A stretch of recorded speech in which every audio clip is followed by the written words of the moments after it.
O discurso do futebol é um discurso com uma linguagem que atinge o país todo, quer dizer, toda a população em geral.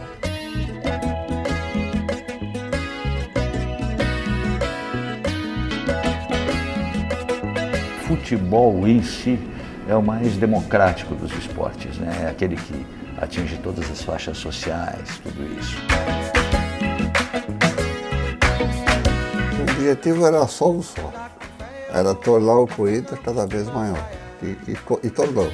Andar com fé eu vou, café não costuma falhar.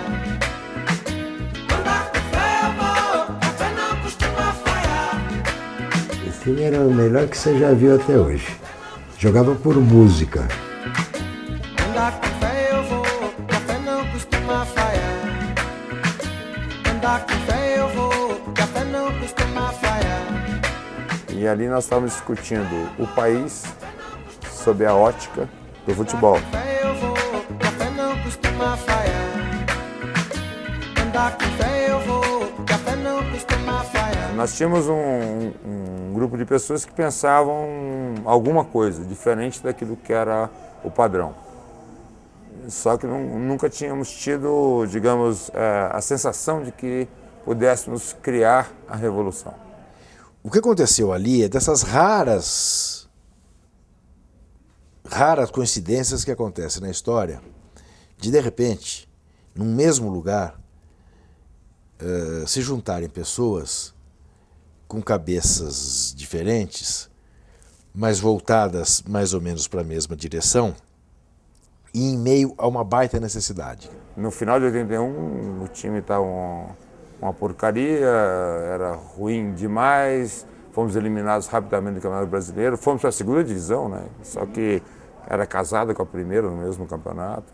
Tinha assumido lá um presidente que tinha sido posto ali pelo Vicente Mateus para ser rainha da Inglaterra e de repente achou de honrar as calças que vestia, foi o Waldemar Pires. O Mateus, ele foi um bom presidente, só que ele era centralizador. E nosso intuito já não foi esse, nosso intuito foi de dar liberdade para a diretoria, evoluir, todo mundo participar. E inventaram um diretor de futebol que nunca tinha nenhuma experiência com futebol e tal, mas que era um sociólogo e tal, um cara de esquerda e tal, o Adilson. Ele se apresenta, era para ser uma apresentação, ele próprio conta essa história, Plínio, de 10, 15 minutos, segundo eles ficam 6 horas, porque na verdade aquilo se transforma então, quase que numa assembleia, em que então começa a se estabelecer a fundação desse projeto, a democracia corintiana. Começamos a conversar, os jogadores colocando, olha, isso aqui está certo, isso aqui está errado, nós gostamos disso, achamos aquilo, o que você acha? Vamos trocando ideia, vamos achar um jeito. E quando ele chega no Corinthians, quem que está lá? Um médico, um revoltado ainda quase na adolescência, um negrinho de muita personalidade e uma gente que dizia, pô, isso aqui tá uma merda, vamos tentar fazer desse limão uma limonada. Temos que sair dessa situação. E eu quero dizer uma coisa para vocês. Eu não sei como deve ser feito. Não sei como devo realizar esse trabalho. Mas tenho certeza de uma coisa. Não é do jeito que está sendo feito. Você ia contratar, vou contratar lá fulano e tal. Aí o grupo reunia e falava, fulano, ó, o Adilson chegar, vou trazer fulano, o que é que vocês acham? Aliás, que dia que a gente vai viajar para o Rio? O jogo é amanhã. A gente votava, vamos hoje, acho que vamos amanhã de manhã. A soma dos votos é que vencia. E o voto era igual mesmo. Eu era o único jogador de seleção do Corinthians. Eu tinha o mesmo peso que tinha o terceiro goleiro. Tinha o mesmo peso que o cara que limpava a minha chuteira. E tinha o mesmo peso que o diretor do clube. O meu voto. Era 1 para 1. Cara, é a coisa mais bonita do mundo, cara. Sabe, é respeitar o ser humano. Cada um fazia a sua função, respeitando a dos outros. O técnico tecnicava, o diretor dirigia e o jogador jogava. E um dia na PUC, na Universidade Católica aqui em São Paulo, teve um debate Nesse debate participávamos o Adilson, o Sócrates, eu, o Vladimir e o mediador era o Juca Kfouri. E eu falei fazendo uma analogia com uma frase que também não era minha, era do Milor Fernandes. Vamos acabar caindo numa democracia corintiana. Quando ele falou isso, me acendeu uma luzinha na cabeça, eu falei, acabo de achar o nome. Quando eu cheguei, o Corinthians tinha 36 jogadores. Eu tive a felicidade de selecionar 18 jogadores desses 36. Tinha jogadores de qualidade, que estavam meio de moral baixo. Moral levantou. Começaram a jogar bola. Começaram a ganhar. Voltaram para a Taça de Ouro. E aí vem o segundo semestre, Campeonato Paulista, e o Corinthians se torna no clube da moda, né? Porque aí o Casagrande estoura, ele faz um campeonato extraordinário, artilheiro do campeonato, renda, público, é o time mais em evidência. O Corinthians vira um time nacional. Aí, porque veja bem, o Corinthians nunca tinha sido campeão brasileiro. O Corinthians vai ser campeão brasileiro pela primeira vez em 90. Eu queria que o Corinthians ganhasse visibilidade nas classes sociais mais privilegiadas, onde estavam localizados principalmente os investidores e anunciantes. Então eu fiz um comitê onde eu convidei o Boni, o grande homem da televisão brasileira, da Rede Globo de Televisão naquele momento, o Tomás Souto Correia, da Editora Abril, a Glória Calil, uma mulher talentosíssima e com uma visibilidade favorabilíssima no público feminino, nas mulheres em geral. O Corinthians deixou de ser um clube da marginal, você entendeu? O Corinthians voltou a ser um top de linha, uma grife, não é? Com gente de expressão, Antônio Hermílio de Moraes, Washington Oliveto e uma série de outras pessoas que começaram a frequentar o clube, porque era gostoso, aquilo era sadio. A gente começou a se unir, a gente começou a ficar amigo e começou a ficar forte e aperfeiçoando essa convivência. Tinha alegria para jogar futebol, né? E um completava o outro. Essa é a química do futebol. Um completa o outro. Acho que trabalhar em grupo, e o futebol é excepcional para isso, é um lugar que ou o jogador se esconde nas suas qualidades ou é um cara que aflora, né? Então acho que a democracia permitiu isso, permitiu que as pessoas se aflorassem, se perdeu o medo do erro. Ganhar é bom, mas ganhar aqui é muito mais gostoso. Perder é duro, mas dói menos quando a gente perde aqui. Isso a gente conversava muito e era real. A gente faz tudo direito, a gente trabalha, a gente luta, a gente joga. Se perder, não dói tanto, porque a gente fez. A gente perde sem culpa. Eu jogava por música, era brincadeira. Até hoje tem gente que me fala que não viu nenhum time igual aquele da democracia jogar futebol. Sabe? Porque era espetacular. Foi na final do campeonato de 82, né? Em que a gente está se preparando para entrar em campo contra o São Paulo. Aí eu comecei a cantar uma música do Gilberto Gil. Andar com fé eu vou, que a fé não costuma falhar. Andar com fé eu vou, que a fé... Aí todo mundo cantando o Seu Mário, preparador físico, roupeiro. Entramos dançando em campo, né? Subi uma escada dançando. A gente tinha uma explosão muito forte, uma juventude muito grande no Casagrande. A time tecnicamente tinha craques como o Zenon. Você tem um futebol excepcional, né? Toca na bola com uma facilidade, lançamento, gol de falta. É uma coisa impressionante também, né? E mesmo jogadores que não tinham lá uma qualidade excepcional, como a Taliba, de muita raça, né? De muita sorte, Birubi. Birubiru era um operário incansável. Birubiru era um cara que corria os 90 minutos, que marcava, que era aquele meio de volante bem tradicional, que na democracia corintiana vai pra frente também, vai fazer gol. Chegar na decisão, aí se transformava, né? Eles falavam, pô, você se transforma em dois. Mas não era, que é como eu te falei, é tudo aquilo, o trabalho, a vontade. Então eu já vinha do Rio com uma certa familiaridade com esse tipo de jogo, de carrossel, de movimentar, de não parar, de rodar, entendeu?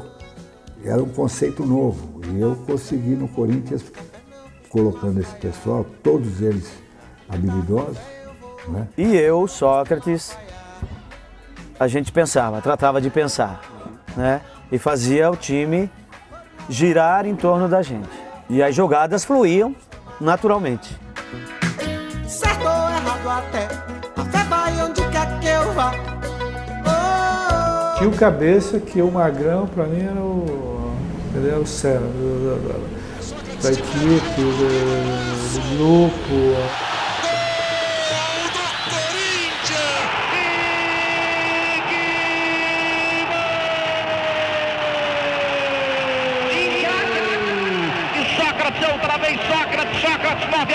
Sócrates é o mais original jogador da história do futebol brasileiro. Não é o melhor. Não é o melhor nem sequer da história do Corinthians. O Rivelino é melhor que ele. Mas é o mais original dos jogadores da história do Corinthians e é o mais original jogador da história da seleção brasileira, pelo menos dos que eu vi jogar. Ele talvez tivesse a visão periférica tão ampla quanto a do Pelé, né? Do Pelé é 360 graus. O Magrão eu diria que de 180, mas muito próximo. Só que ele chegava às vezes para jogar, 2 ou 3 vezes, ele chegou chuteiro na mão de madrugada e foi o melhor homem em campo. Aqui interessa ele ficar concentrado, bonitinho, para não faz nada. Você imagina um jogo de futebol. O futebol é diferente, você vem ganhar. Se não ganhar, você leva porrada. E leva mesmo. Por exemplo, uma imagem muito presente para as pessoas, minhas imagens jogando futebol, é que eu não comemorava gol. Isso é uma mentira, eu sempre comemorei gol. Não comemorei nas horas que eu achava que não tinha que comemorar e sempre em contato com a torcida do Corinthians. E o Magrão, toda entrevista que dava, dizia: peço paciência para o torcedor do Corinthians. Esse time não é um time de agredir ninguém, esse é um time de toque de bola. O corintiano tem que se dar conta que o nosso gol vai surgir naturalmente. A torcida ficava impacientíssima. Nós perdemos um jogo no Pacaembu e eu fiquei 4 horas preso dentro do vestiário, sem poder sair, porque os caras queriam derrubar o ônibus, queriam pôr fogo em todo mundo, aquela coisa, a paixão, né? A paixão mal resolvida. Na semana seguinte, exatamente uma semana depois, jogo no mesmo dia, mesmo local, mesmo horário, e ganhamos de 4 também, e eu fiz 3 gols. Qual foi a minha reação? Eu falei assim, não vou dar bola para esse povo. Eles têm que entender que isso aqui é um jogo. Nós somos humanos, não somos perfeitos, não vamos ganhar sempre. Tal. E não comemorei nenhum dos 3 gols que eu fiz. E aí criou uma puta polêmica. Aí é legal, aí abriu espaço de comunicação.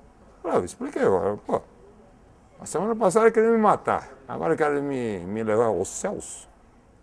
Calma, não sou nem diabo nem Deus. Mas calma, e aí que eu comecei a me comunicar com a torcida, nos pequenos gestos e através da mídia. Todo mundo foi entendendo que o Corinthians tinha que ter um pouco mais de paciência, do toque de bola, às vezes demorava para chegar, porque mudava a filosofia, sabe? Não era aquela só garra, só luta, entende? Era um jogo mais jogado, mais arte, mais pensado, entendeu? Porra, mas não é possível que esses caras conseguiram mudar um jeito de torcer de uma coletividade. E a identificação da torcida com aquela equipe que fazia aquilo de um jeito democrático e imprimindo forte alegria, ou seja, a democracia corintiana é a democracia do gol Ritali, do Casagrande, do punho cerrado do Sócrates, num gesto simbólico. Ela é uma série de coisas que geravam uma forte identificação. O nosso projeto, ele abrangia essa parte também, tá? Essa parte de política, né? De fazer com que o povo entendesse que seria muito interessante uma mudança, né, na forma de se eleger um presidente da República. A democracia corintiana, ela surge neste momento em que o Brasil está a um passo de recuperar o direito de votar para presidente. Já não é aquela ditadura braba dos anos 70, AI-5, mas ainda é ditadura.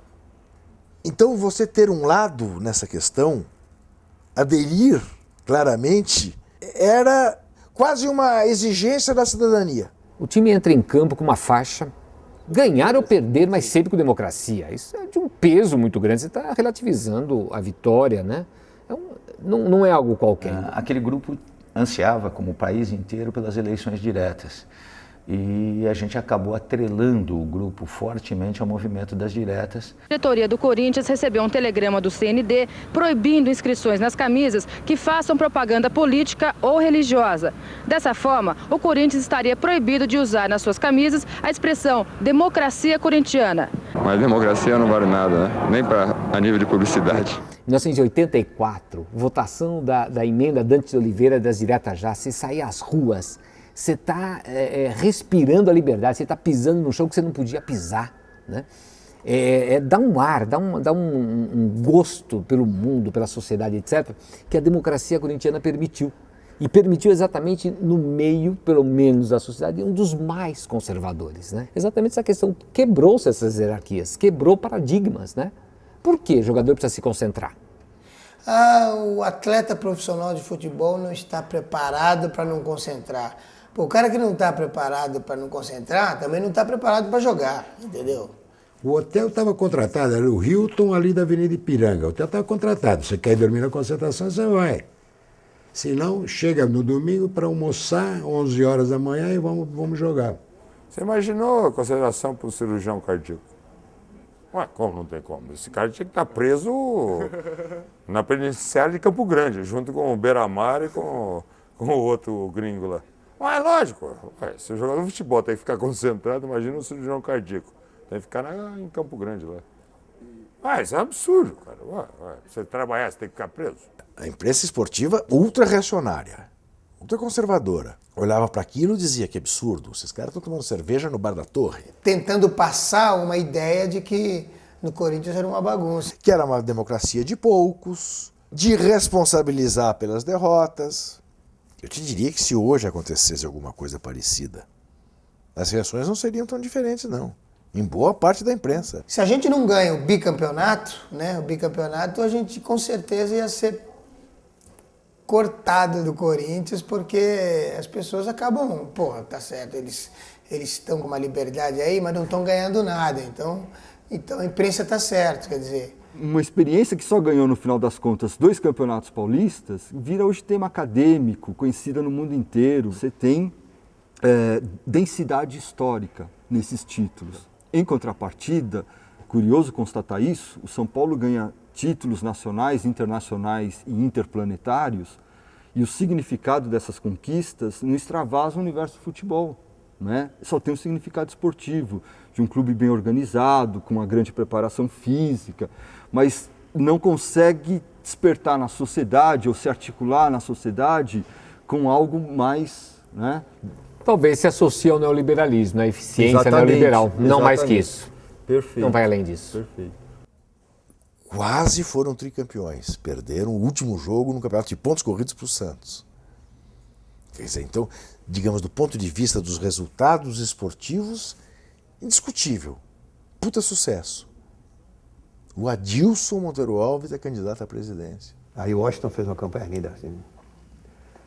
Adilson e Sérgio, Corinthians forte no campo e no banco. No campo porque eu era do futebol e no banco porque o Sérgio era financeiro, né? E o Corinthians estava nadando em dinheiro. Nossa, o Corinthians estava crescendo, estava maravilhoso. E planos para o futuro, planos para estádio, planos para tudo, né? E perde para uma múmia, que Deus o tenha, em mau lugar, Roberto Páscoa.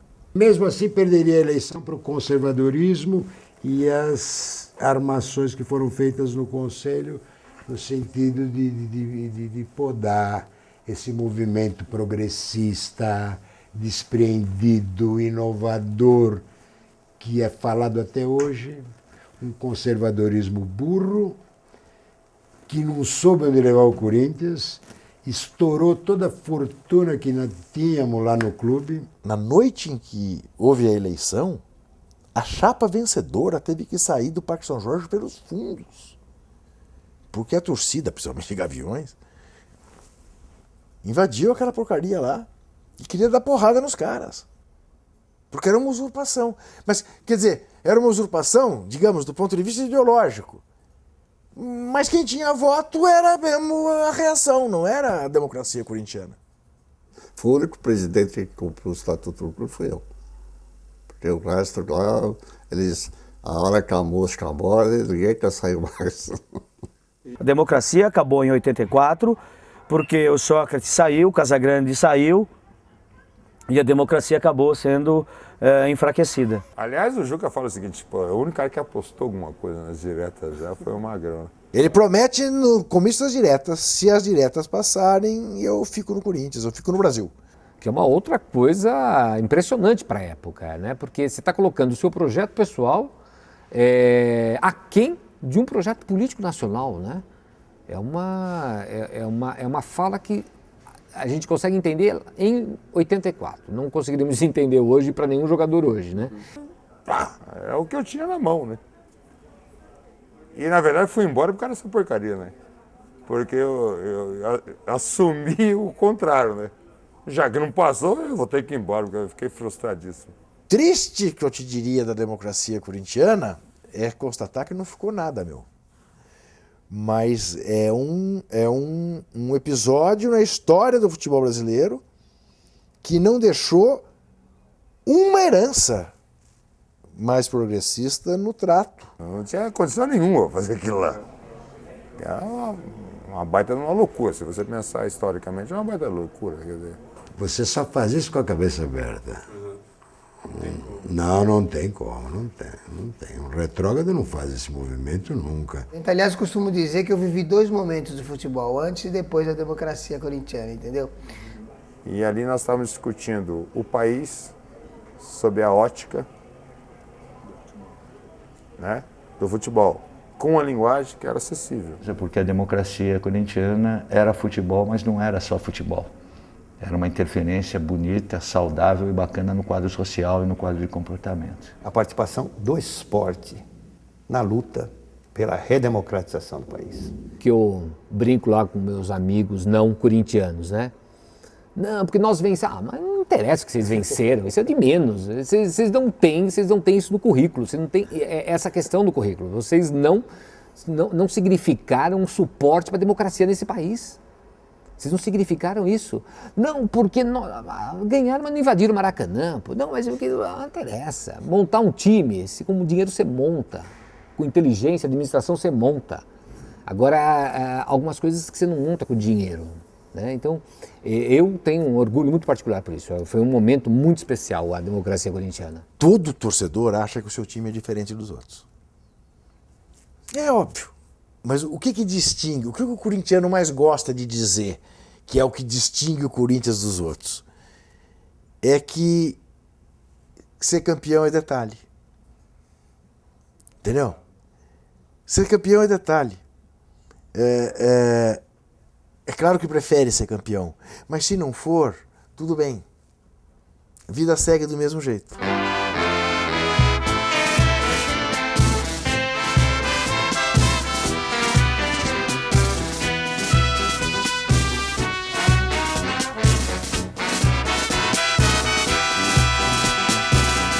Salve o Corinthians, o campeão dos campeões,